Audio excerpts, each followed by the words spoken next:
Hey folks, this is Would-Be Farmer, and yes, we are moving. Family is very important, and our families are calling us out west. So, take you a quick walk around. Good light. I usually do these things in the morning, but maybe check out the shadows in the evening when the sun is behind the big oaks. As I've mentioned several times, we are pretty much forested all the way around. And that is the way we like it. Some people come out and say, wow, everything's overgrown. You got so much vegetation. Yes, that's what we want. We want to live in the middle of a forest community. Now, it may not be for everybody. It may not be for everybody. We know that. But this is what we like.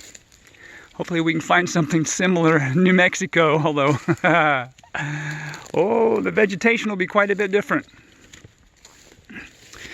Anyway, so if you know people for whom this type of environment would work, one where we used nature as much as possible, native trees and appropriately naturalized plants and trees and species, to try to put together a food forest.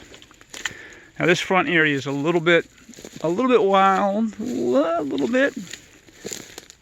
Lots of pollinator opportunities here.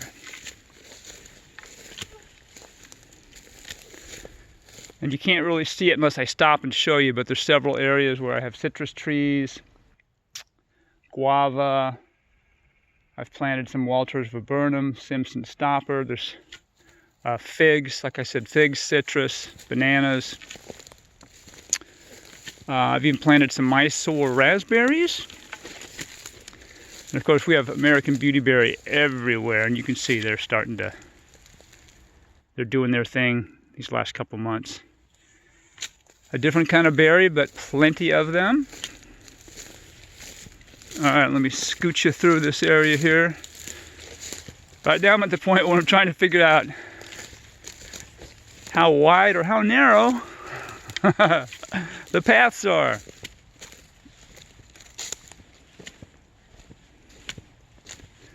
Definitely some beauty here.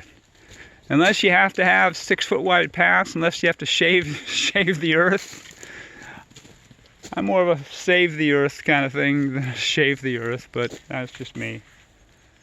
Alright, I'll take you back into our front forest area where we have a lot of mature oaks.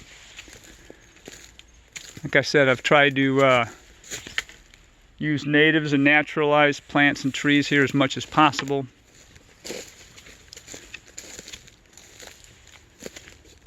While growing food for us. And I know in the videos it can be tricky because we don't see a whole lot of variation in the species. It's not Better Homes and Garden pictures. It's not neat, even rows. It's not that at all.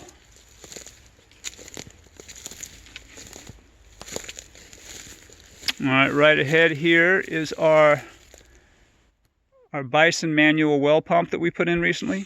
Very nice. Almost always we'll have water available. Well, actually all you have to do is go outside and use the pump and you'll have water. Comes in handy when you have storms, lose power, etc. Trying to keep the camera steady so it's a little easier for everybody to see. And I'm not going to stop and point all the trees. Like for example, this is a sweet tangerine citrus I planted a few years back. It's doing pretty well. A few more years it'll be fruiting.